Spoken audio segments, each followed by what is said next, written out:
하나님의 말씀 받겠습니다. 하나님의 말씀 열왕기하서 20장 1절로 11절까지의 말씀입니다.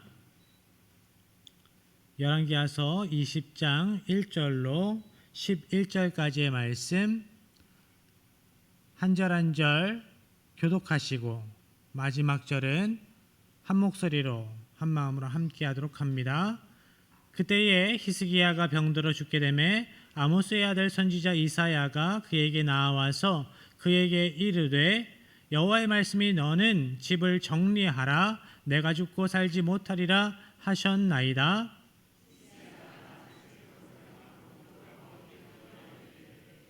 여호와여 구하오니 내가 진실과 전심으로 주 앞에 행하며 주께서 보시기에 선하게 행한 것을 기억하옵소서 하고 히스기야가 심히 통곡하더라.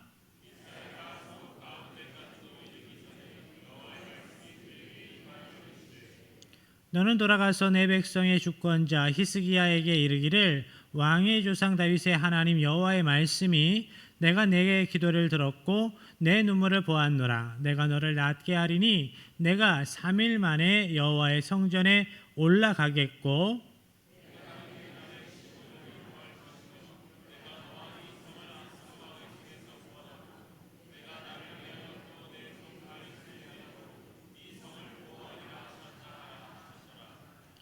이사야가 이르되 무화과 반죽을 가져오라 하매 무리가 가져다가 그 상처에 놓으니 나으니라.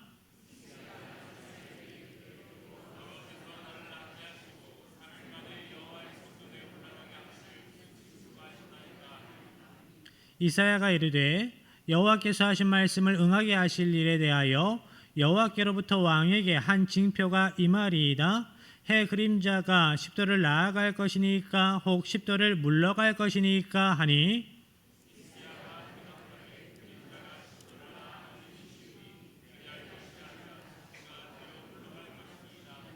함께합니다. 선지자 이사야가 여호와께 간구하매 아하스의 해시계 위에 나아갔던 해 그림자를 십도 뒤로 물러가게 하셨더라. 아멘. 우리는 대림절을 살아가고 있습니다. 대림절, 예수님의 초림을 기억하고 아기 예수님의 탄생을 기다리는 절기입니다. 또한 예수님께서 다시 오실 것을, 예수님의 재림을 기다리는, 갈망하는, 기대하는 절기가 대림절입니다. 그래서 대림절은 간절한 기다림의 절기입니다. 예수님을 나의 구주로 믿는다 하는 성도들에게 하나님의 구원의 역사에 대한 기대, 예수님께서 나와 함께 하시는 임마누엘에 대한 기대가 없다면 진정 믿는 사람은 아닙니다. 우리 가운데에 기대함이 있어야 합니다. 성도된 우리에게 하나님을 향한 예수님의 임마누엘 은혜에 대한 기대가, 갈망이 있어야 합니다. 오늘 말씀 가운데 하나님께 간절히 나아가 하나님의 구속의 은혜를 입은 사람이 나옵니다. 바로 히스기야입니다.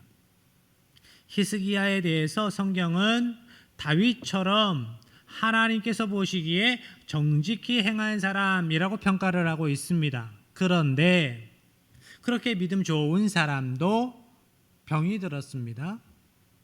병이 들어 죽게 되었습니다. 1절 상반절 말씀을 보면 그때에 히스기야가 병들어 죽게 되었다 말씀합니다. 그때는 언젠가 문맥상, 사건의 흐름상 아수르의 대대적인 공격이 있기 전입니다. 그때 아수르 군대가 예루살렘을 포기하기 전, 이제 아수르 군대가 전격적으로 총공세를 하기 전, 그때 하나님께서 이사야 선지자를 통해서 히스기야에게 말씀하십니다. 너는 죽게 될 것이다. 하나님의 말씀을 들은 히스기야가 간절히 하나님께 기도합니다. 3절의 말씀 함께 합니다.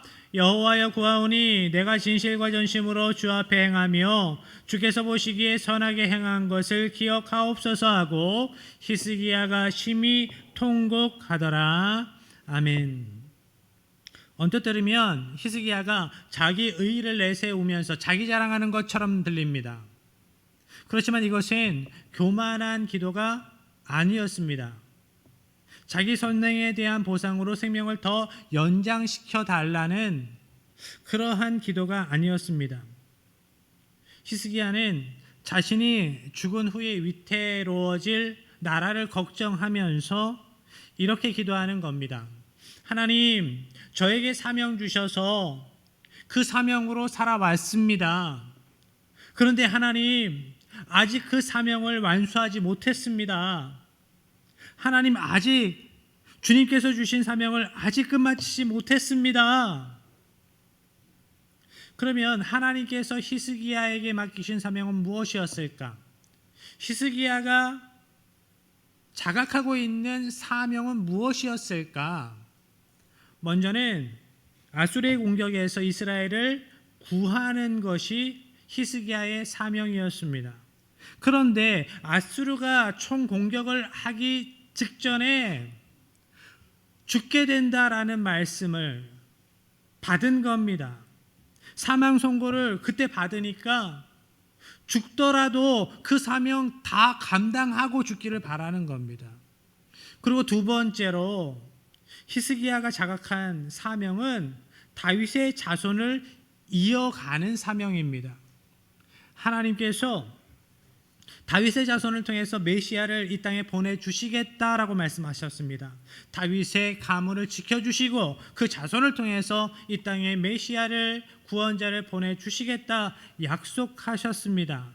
그런데 그때까지 사망 선고를 받을 때까지 히스기야에게 후사를 이을 아들이 없었습니다. 그래서 그 사명을 감당하지 못하고 죽을까 봐 걱정하는 겁니다. 옛날에는 자녀를 아들을 낳아서 그 가문의 대를 잇는 것이 절체절명의 임무, 여인의 사명이었던 적이 있습니다. 이 땅에서 얼마 오래되지 않은 이야기였지요. 그런데 히스기야가 맡은 사명은 한 가문의 한정된 사명이 아니라 온 인류의 메시아로 오실 분이 그 혈통을 통해서 오실 것인데, 그래서 그 혈통을 잇는 것이 히스기야에게 있어서 크나큰 사명인데, 그 사명을 다하지 못하고 내가 죽는다라는 것이 너무나 하나님 앞에 죄스럽고 안타깝고 그랬던 겁니다. 히스기야는 개인의 욕심만으로 수명을 연장시켜 달라는 그것이 아니었습니다. 히스기야가 개인의 욕심이 아니라 하나님께서 주신 사명을 붙들고 하나님의 말씀을 붙들고 기도할 때 하나님께서 그 기도에 응답해 주셨습니다.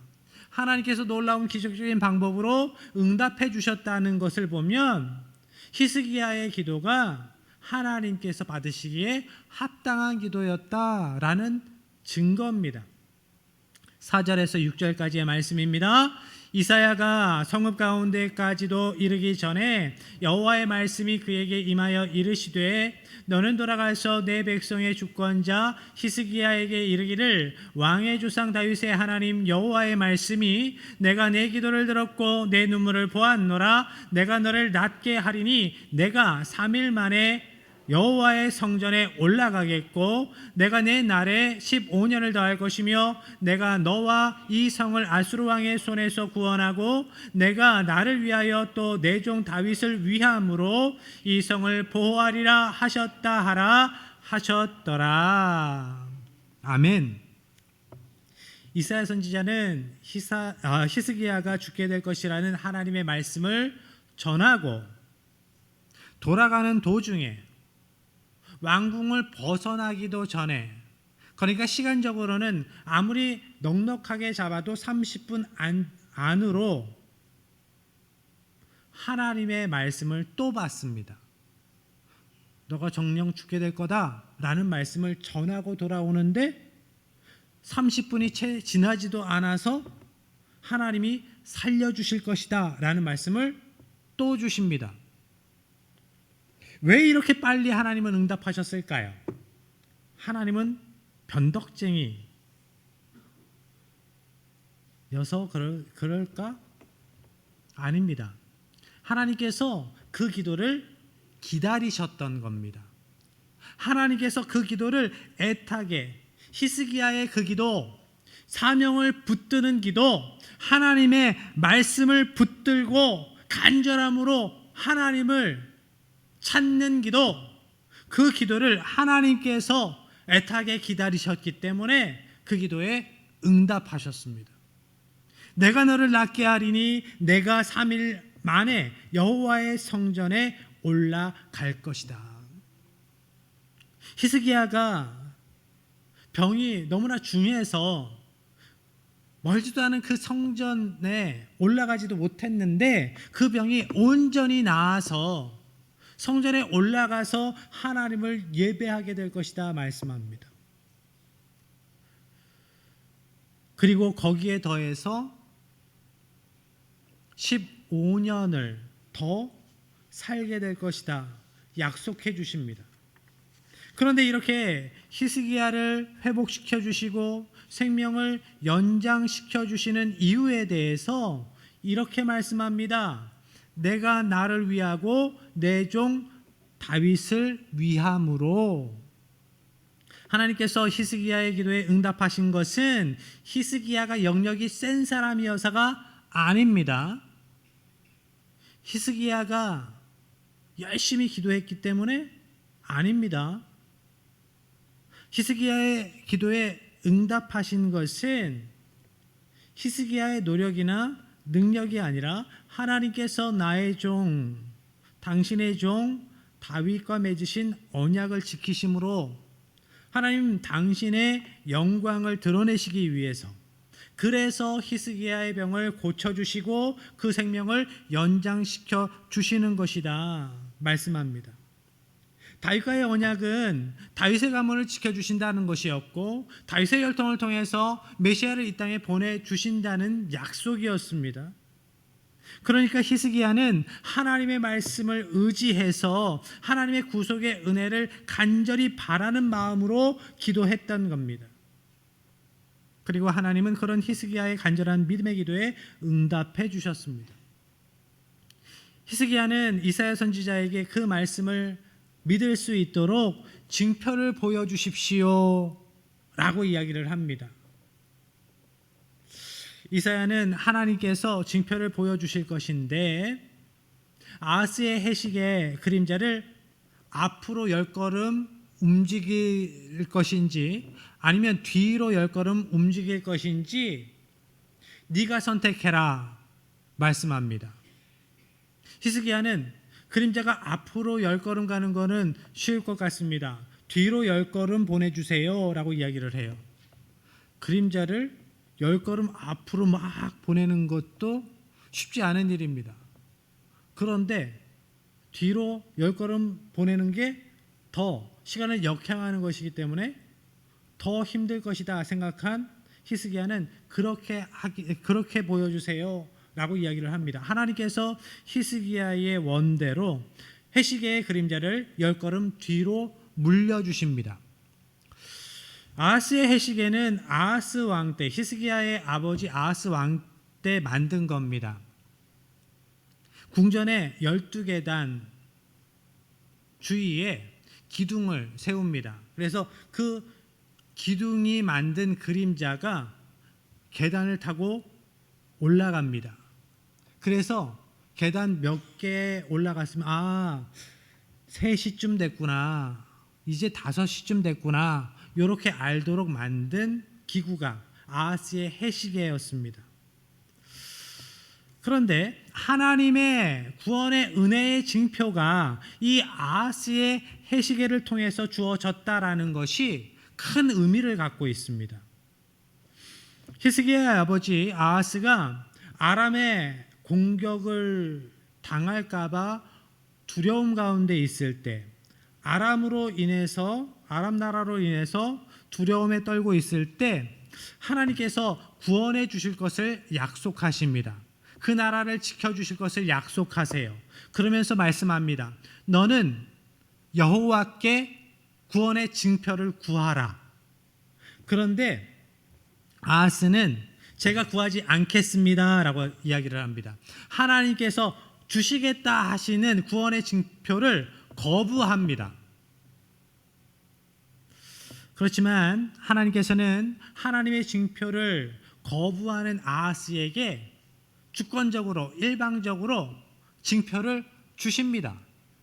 이사야서 7장 13절 14절 말씀입니다. 이사야가 이르되 다윗의 집이여 원하건대 들을지어다. 너희가 사람을 괴롭히고서 그것을 작은 일로 여겨 또 나의 하나님을 괴롭히려 하려느냐. 그러므로 주께서 친히 징조를 너희에게 주실 것이라. 보라, 처녀가 잉태하여 아들을 낳을 것이요 그 이름을 임마누엘이라 하리라. 아멘.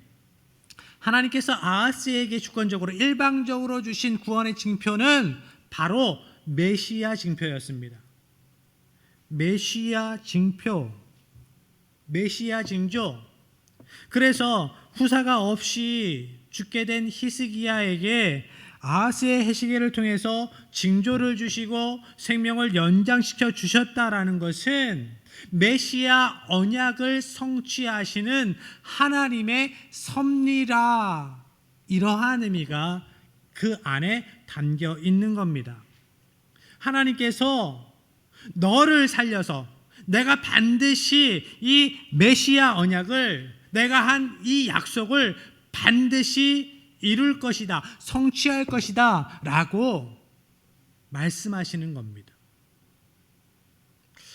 하나님은 기적적인 방법으로 그 기도에 응답하셨습니다. 열왕기하서 21장 1절 말씀에 보면 므낫세가 왕이 될 때의 나이가 12살이었다라고 말씀합니다. 그러면 히스기야가 죽게 되었을 때 므낫세는 태어나지 않았다라는 말이 됩니다. 아들이 없었다.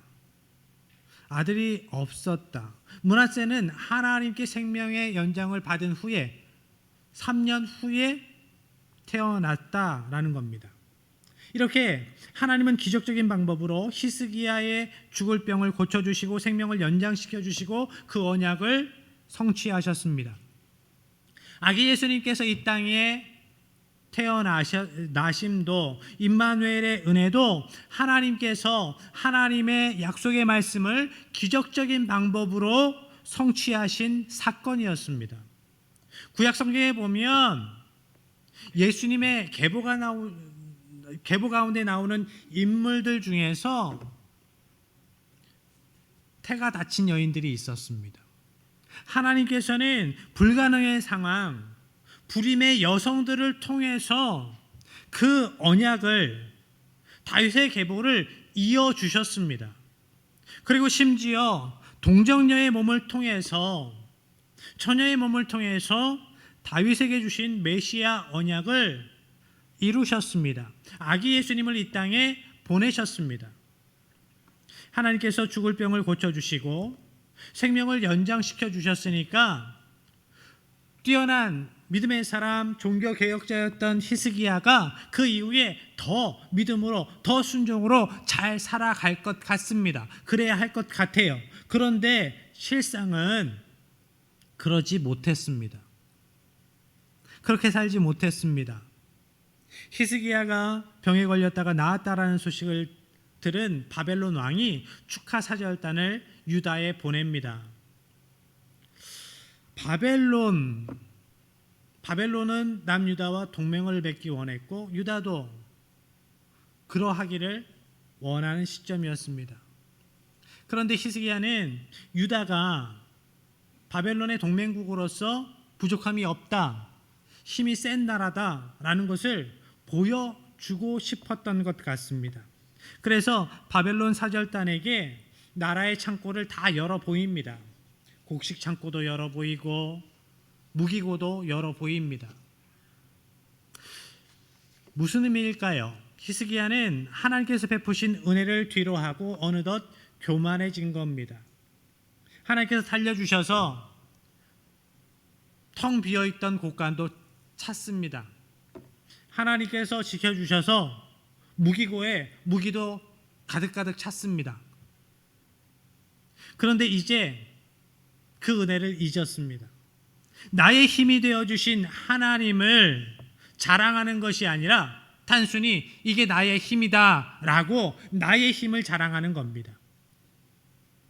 역대하서 32장 24절 25절입니다. 그때에 히스기야가 병들어 죽게 되었으므로 여호와께 기도하매 여호와께서 그에게 대답하시되 또 이적을 보이셨으나 히스기야가 마음이 교만하여 그 받은 은혜를 보답하지 아니하므로 진노가 그와 유다와 예루살렘에 내리게 되었더니, 히스기야가 하나님의 은혜로 죽을 병에서 살아났음에도 불구하고 그 은혜에 보답하지 않았다라고 말씀합니다.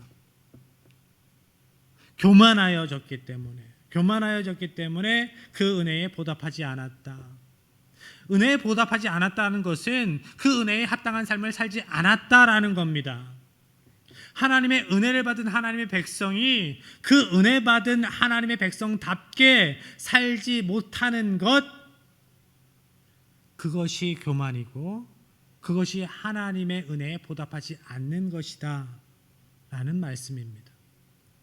우리가 하나님의 은혜로 살아왔습니다. 그러면 그 은혜에 합당한 삶을 살아가야 합니다. 히스기야는 다윗처럼 하나님의 기쁨이 되는 사람이었습니다. 하나님께서 보시기에 정직히 행하는 사람이었습니다. 그 시대에 뛰어난 믿음의 사람, 종교 개혁자였습니다. 그런데 그러한 히스기야도 자기 자랑의 유혹에 흔들렸습니다. 그러다가 결국 교만해졌습니다. 여러분, 내 자랑하고 싶은 마음이 누구에게나 있습니다. 다른 사람보다 더 가진 지식을 자랑하고 싶고, 배경을 자랑하고 싶고, 내가 이룬 성취를 자랑하고 싶고, 예쁜 똑똑한 자녀들을 자랑하고 싶고, 자랑하고 싶은 마음이 누구에게나 있습니다. 그런데 그 마음이 선을 넘어가면 교만이 됩니다. 교만으로 넘어지게 되는 거죠. 하나님은 이사야 선지자를 통해서 교만해진 히스기야에게 심판의 말씀을 선포하십니다. 하나님은 히스기야가 자랑한 것, 자기 자랑으로 여긴 것, 자기 힘으로 여기면서 내보인 모든 것을 약탈당하게 될 것이다 라고 말씀합니다. 그리고 그의 자녀들이 바벨론에 끌려가서 환관이 될 것이다 말씀하십니다. 그런데 히스기야는 하나님의 심판의 말씀을 듣고 이렇게 이야기를 하고 있습니다. 19절의 말씀입니다. 히스기야가 이사야에게 이르되 당신이 전한 바 여호와의 말씀이 선하니이다 하고 또 이르되 만일 내가 사는 날에 태평과 진실이 있을진데 어찌 선하지 아니하리요 하니라. 아멘. 여호와의 말씀이 선하십니다. 어찌 선하지 않겠습니까? 언뜻 보기에는 겸손한 말 같아요. 믿음의 말 같아요. 그런데 하나님께서 선하신 이유를 이렇게 이야기하고 있지요.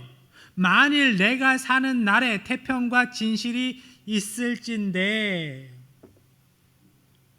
무슨 이야기입니까? 자신이 살아있을 때에만 하나님의 심판이 임하지 않으면 된다는 거예요. 자녀의 때에, 자녀 손 때에 비참한 일이 있어도 상관없다는 겁니다.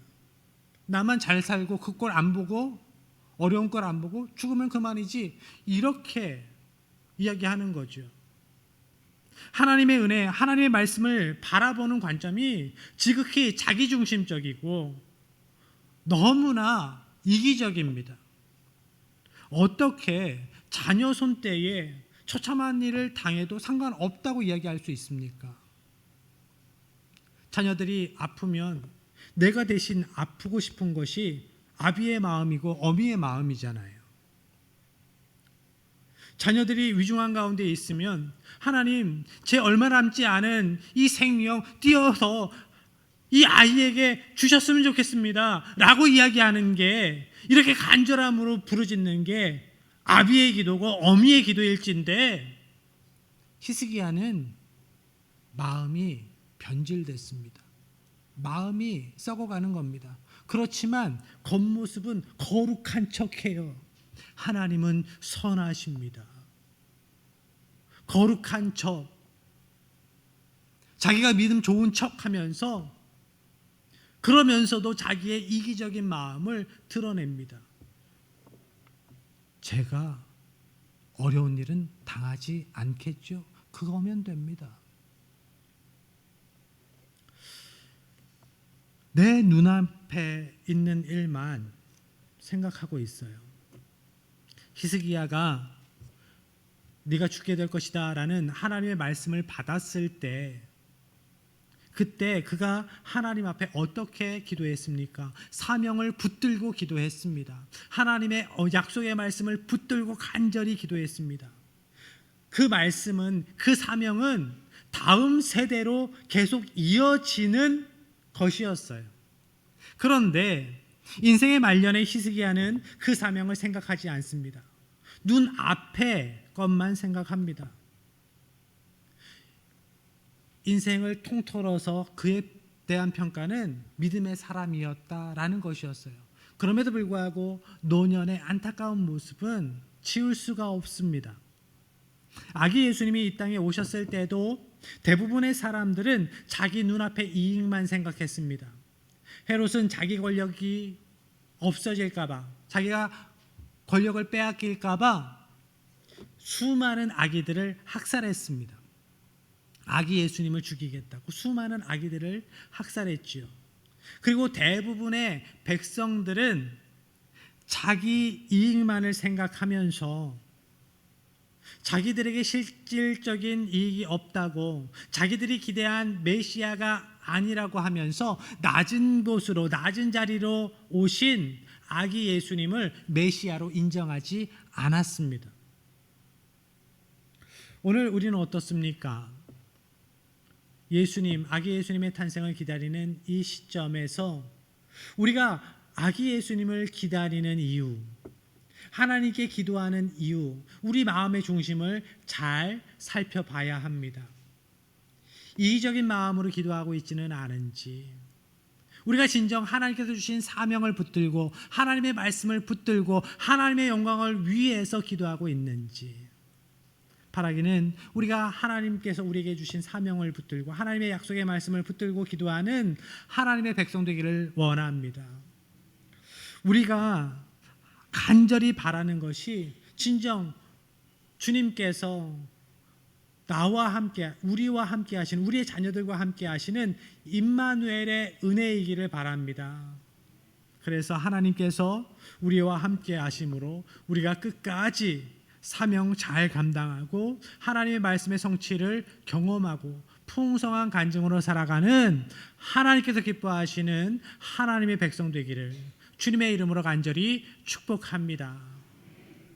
이 시간 우리의 간절함이 하나님께서 기뻐하시는, 하나님께서 기대하시는 간절함이기를 그렇게 바라는 마음으로 찬양하고 기도하겠습니다.